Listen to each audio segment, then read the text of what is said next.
Hey y'all, this is AL Thank Madame, and this is the recap review for Love and Marriage Huntsville. So I know I'm a little bit late, but I normally do it like the day after. Very rarely do I do it on the day of. So yeah, y'all, yesterday when I got home, I was so exhausted that I ate and kept passing out. Didn't even realize I was drifting off like that. I was so exhausted from work, y'all. And I don't know why. That's how crazy it was. I actually did the most today, but I feel fine. So I don't know. But anyway, let's go ahead and get into the recap review. So the episode started out with Melody and Destiny talking about what happened the night before, which is the fact that she and Tiffany kept getting into it. And there were times that Destiny would interject when the conversation was not about her or any of the things that she has experienced personally when dealing with Tiffany. So at that point, you know, Melody is like, okay, but it wasn't even about you though, and you made it about you. And she also needed to let her know that she's not trying to be that woman's bodyguard. She just knows her for herself.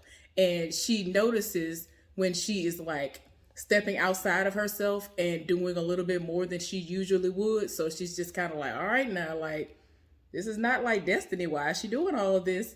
And even when she was in the confessional, she was like, I don't know if this is jealousy or whatever, because they have to pretty much share her as a friend, but it is what it is. So then, I mean, I guess everybody going around asking what's going on, because we see when Kimmy was talking to Maurice, and she was giving him the lowdown on how a lot of that stuff was going on, like literally on the way to the club and everywhere else they ended up going, on the way back to the house. Even after they got to the house, the two of them were going back and forth. Like, that's crazy. So yeah, but I don't know why, but for whatever reason, Tiffany is not understanding that she is like doing the most, and she should just sit back until she has, been inducted, if you will, into the fold and introduced a little bit more, for her to just feel like she could just like, it's like she'll throw a bomb and then hide her hand, and then when it explodes, she's like, oh, well, what happened? What's going on here?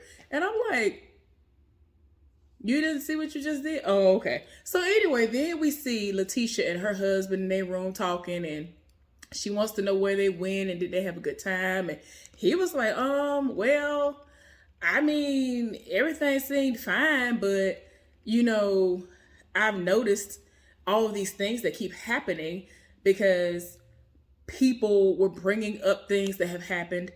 And at least in this moment, he finally said that when she surprised him with therapy, he was just like, okay.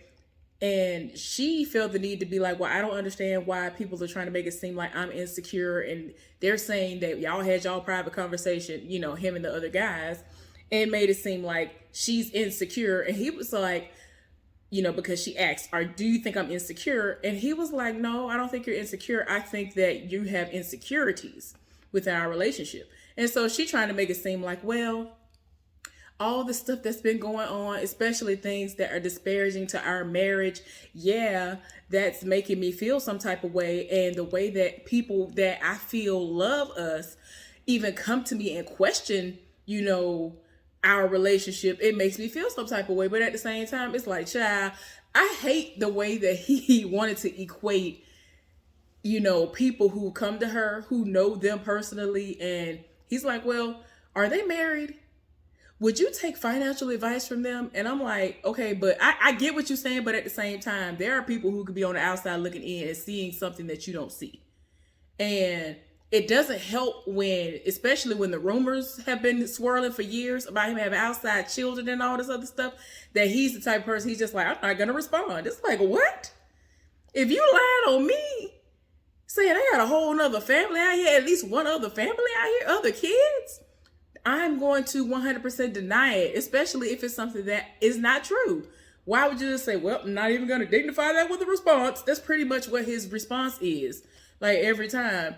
And then she feels like she's left looking like a dummy because everybody like, okay, girl, he ain't saying that. So what is hidden for? What's going on here? And he just be looking like, I don't have to talk to them. I look at them and I say, can they pay my bills? Do they have this type of credit score? And are they married? Have they been married the amount of years that we've been married? No. And my thing, and I hate when people bring that up, because most of these people out here who love to I've been married all this long time, the marriages have been trash. A lot of people have been in long marriages and they've been trashed the entire time. Like they really have. And I'm just so thankful that my parents have been married for 1 year longer than I've been alive, but I have seen them in the best of times and the worst of times, and it's never been no situation where the worst of times has been cheating and nothing like that. The worst of times have been us struggling in the wintertime because he already taking care of all of us and bills got to be paid, and it's been such a frigid winter that all the natural gas is gone that has been paid for in advance. And now we have to heavily rely on the fireplace, and the firewood is going low. And like, that's been like the worst of times for my parents. Stuff like that.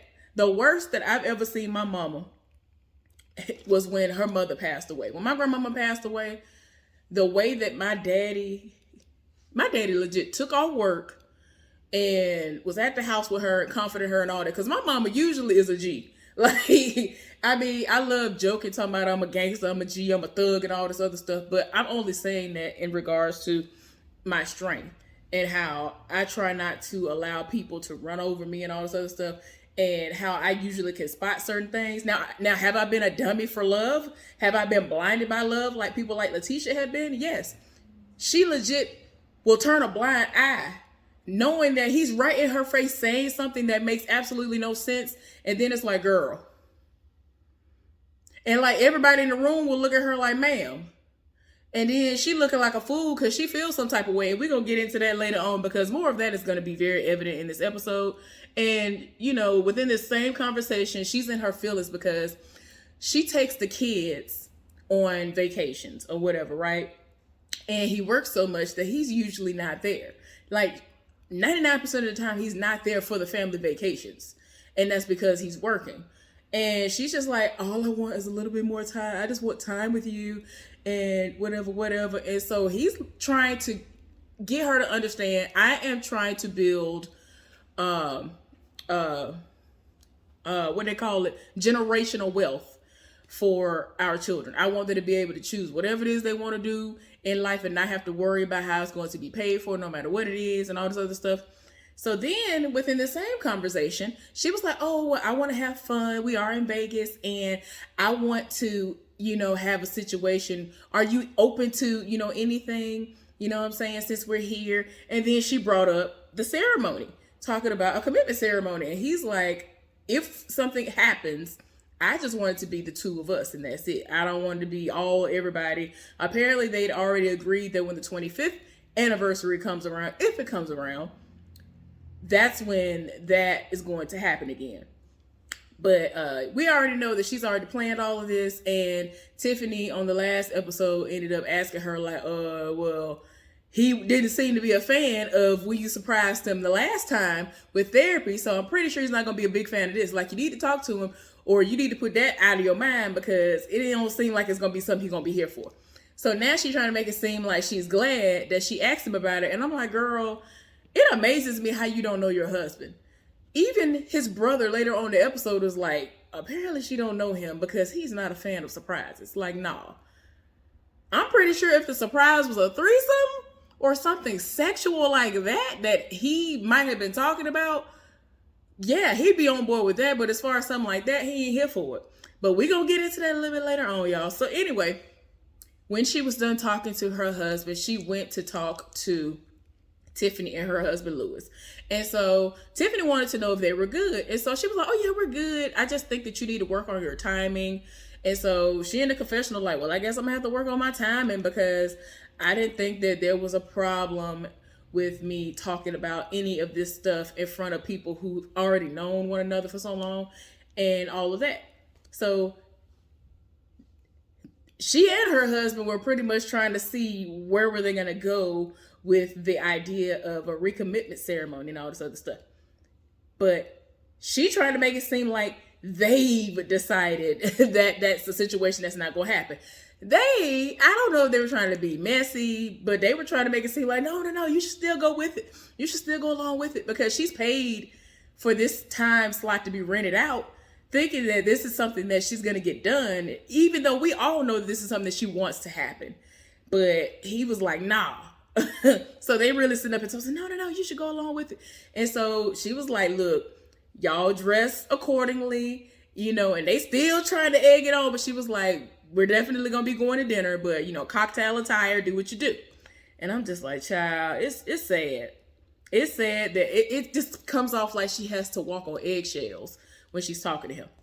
So everybody has gotten ready and they done got on the bus, and even Melody was telling Martell that he looked nice, and I ain't gonna lie, he looked nice. Like he finally let just a fourth of an inch of more room in the pants or something. That pink that he had on, I forgot. I guess it's salmon, that type of color. It actually looked nice on him. I guess he can't help the arms, even though he can afford a tailor.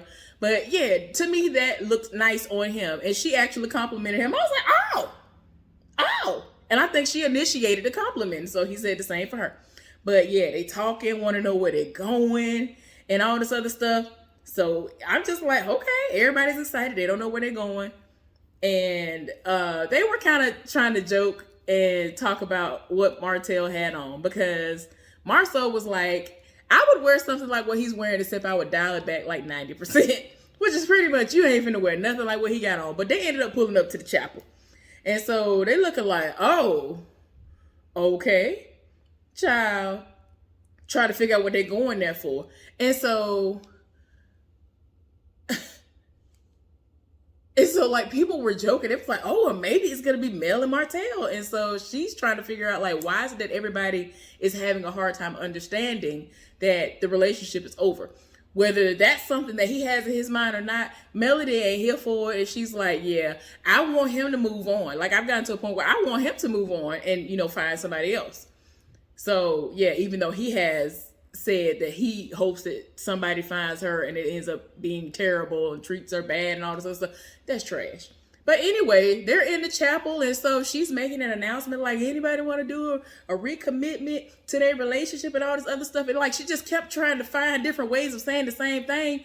And I'm just like, child, this is so sad that you basically over here just crying out. You really over here crying out for this man to say, I'll do that, and step outside of his comfort zone. He seems like he's set in his ways, and if he don't want to do it, he ain't gonna do it. And it really does seem like a setup. Like she was like, okay, maybe if I get everybody in the room, he'll budge. No, that's not what happened, ma'am. So then she trying to turn it into well, it could be anything, not just a relationship, whatever. And I'm just like, child, it's sad. Anyway, eventually, the Whitlows, I think that's how you pronounce Tiffany and Lewis's last name, they eventually said, yeah, they'll do it or whatever. They've been married for like 11 months at the time of the taping of this specific episode. And so they did the recommitment ceremony. People reading in every single little confessional about how, they ain't been married but like 15 seconds, but you want to try to sit up here and try to comfort us. We've been married for 15 years. You want to try to give us advice. Oh, okay. Like, Marceau been reading. He was reading every single person there pretty much, because he was like, I don't understand how the people who are divorced going to try to tell me what I need to do, and how the people who just been married for 15 seconds going to try to tell me, somebody who's been married 15 years, what I should do. And everybody else been married a second time or whatever. And so it's like, how you going to tell me? Most of the people, I don't know if Kimmy's ever been married before, I forgot, but yeah. He pretty much was reading everybody, because it's like, how you gonna try to comfort me and tell me what I need to do? What we not finna do with this? But anyway, Lewis and Tiffany really kept trying to push this narrative, and he looking like, I said what I said. Like, at this point, I was like, dang, y'all done went off. And then like Melody, after the little ceremony and all that stuff happened or whatever, like I said, everybody was reading. They was just like, child, it's just a mess. And we know Destiny cannot stand her. She be doing the most. And so they're in there talking. And so Melody was like, I can look at Letitia, and I can tell that this was something that she really wanted. Like, she was talking like one-on-one to like Destiny or somebody, and so Tiffany's husband Lewis was like, I think that's a good idea. And so they were looking like, what you talking about? And they were thinking that he would at least be like, let me stand up and profess my love for my wife. He didn't even do that. Like, I really did think that that's the least he could have at least done in that moment. But he was just like, nah, no. And she's still trying to hold on to, well, we're in Vegas, and I figured that because people come here and they'll just do stuff like this, that you would be wanting to do that. He's just like, no. And he's still not here for it. So I'm just like, child, it's a mess. So anyway, they end up leaving. Melody pulls Letitia to the side, and Letitia really tried to make it seem like, oh no, I'm fine. We talked about this earlier. So I already knew that that's something that he was not going to do. But then eventually she kind of opened up, and I'm like, girl, you know you hurt. We all could see how hurt you were and how you were really trying to save face, but she doesn't have a poker face when it comes to stuff like that, because the way her husband speaks, it can like throw daggers at you. Even if he's trying to say it in a very nice way, it still can come off like, dang, he just read me. Like, dang. So anyway, they end up going to the Gordon Ramsay Steakhouse, Paris, whatever it is, the location that's in Las Vegas, y'all. It's one of his locations that he's opened up. I used to watch Hell's Kitchen all the time. I'm actually behind on this current season. I was watching it like I was supposed to, but then I stopped. And y'all, there are so many shows, like, Lord, I cannot keep up. I have been watching so much stuff, y'all. It's ridiculous. Like, a lot of the stuff that y'all would probably want me to do reviews and stuff on, reviews, recaps, and all that stuff on, I just would rather sit there and enjoy it. So some of that stuff, I've been waiting on it to build up so I can, kind of binge watch it. But yeah, it's so much good stuff out here. Lord, I just can't. It ain't enough time in the day. And I be tired in my spirit sometime when I get off work like yesterday. So anyway, now they are talking at the table. And Martell, I don't know what it is, but he just has a way of saying certain things, and it just gets under your skin, even though he probably tried to mean well, or he thought he was saying it in a way that was, supposed to be flattering, but it was not. I was just talking to one of my friends literally this morning about that, and I told him that my ex, he would say certain things within the relationship, and even when it was over with, where he tried to make it seem like, oh, like the way he said it, I don't even think that he himself realized how unflattering it was. Because it's like he tried to make it seem like, oh, well, this was like the best thing in the relationship or whatever. Like, I ain't even going to go into that. But yeah, it was pretty much a slap in the face. And it's like, all that I would do for you, all the things that I've done for you and the things that I've sacrificed, and you trying to make it seem like these, things that really don't mean anything were like the greatest thing of the relationship. Like, child, what? And then like, I knew like things that were considered to be his love language, and it would make me happy, making him happy. So despite the fact that my love languages were not acknowledged most of the time, I just dealt with it, and I just tried to be content pretty much, which I shouldn't have. And I hate that. But I really did sit up there, and I basically kept myself going because I was happy because I was making him happy. Literally down to me cooking food from scratch, like things that I made from scratch. He would go to like his family functions and brag when the family members be like, who made this pie? Who made this cake? Who made this cornbread? Who made this dish? Who made that? And then he would, say it was me and like brag because it's like, but it's mine. I got that at the house every day. Like it would be the way he would brag about it. And I felt like it was a compliment, but ultimately after looking back on it, it's like, dang, no. So yeah, y'all, that's the way that Martell does Melody. And he just be saying stuff, and it's just like, sir, if you don't go somewhere and sit down. So anyway, eventually everything was brought up about how Tiffany and the guys were talking, and Marceau told them about how he was feeling about his wife and all this other stuff. And he pretty much told them, what I say to y'all is supposed to stay between me and y'all. My wife shouldn't be coming back to me telling me nothing that was discussed. And so Lewis was kind of like, well, if you had told your wife this stuff, then, it's really information that she does needs to know. Then I don't feel like there would have been that big of an issue. It shouldn't be that deep, but it's like, but I came to you to vent. Like I came to y'all to vent and I just was, talking. I thought I was just shooting the breeze, but you wanted to sit up here, you blowing my spot up, and now I got to deal with her being upset and in her feelings, thinking that I don't value her and I don't see her having any type of self-esteem and all this other stuff when I think she does. Like, it's just a lot. So it's just a mess. But anyway, they even got into a discussion, like a really, really hard topic to discuss, which is the fact of, are you happy?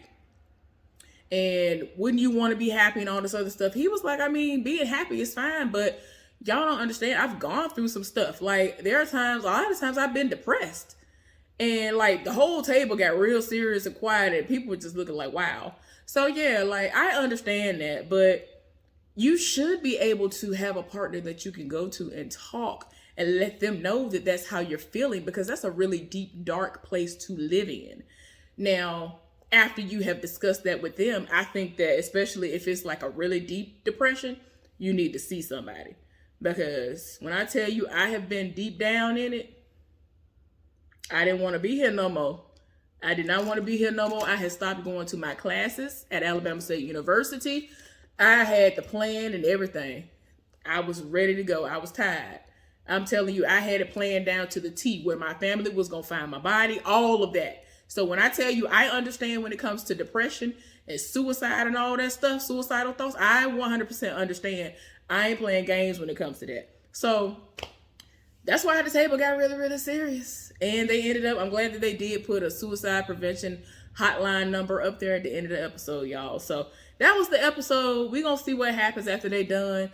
But yeah, it was crazy how it was interesting that, well, not really interesting. It was just something that Marceau did, which was when they got to the restaurant and they did the confessional for that, he was like, well, I don't mind paying for things that I actually like doing. So it was kind of like a read and a dig, because he don't want to have nothing to do with that chapel. He ain't want nothing to do with that therapy. Like, girl, no. Read the room. It's like, read the room. And then y'all already had this conversation earlier in the day. So for you to low-key, high-key, think that you were going to be able to kind of bully him into doing a vow renewal or whatever you want to say, a recommitment ceremony, because there were a group of eyes on y'all. Calm down. But anyway, so this was the number, y'all. And I used to know about her. I don't know what it is anymore. I'm just glad that I never had to call it. So let me read this off. If you or someone you know is struggling with depression and mental health, please call the toll-free helpline for support and information at 1-800-950-6264. 8 to 8 p.m. Eastern Standard Time. Now, I don't understand why this ain't no 100, y'all, what am I trying to say? Why this isn't a 24-hour number? What is going on? But anyway, yeah, that's the number, just in case anybody needs to call it. Definitely 1-800-950-6264. Anyway, thank y'all so much for tuning in to the recap of Love and Marriage Huntsville. I don't know if I'll be back today. I might just save my recap review for Family or Fiance. Y'all, I have a lot to discuss as far as the Married Man Side Heifer Saga. Literally every day something else is being added, so I can't even come on here yet. But anyway, thank y'all. Subscribe, like this video, comment down below. Y'all have a good day. Be safe out there. I know that here we are supposed to be having some really bad weather, so I don't know if y'all are having the same, but do be safe. And I'll see y'all later on. Bye.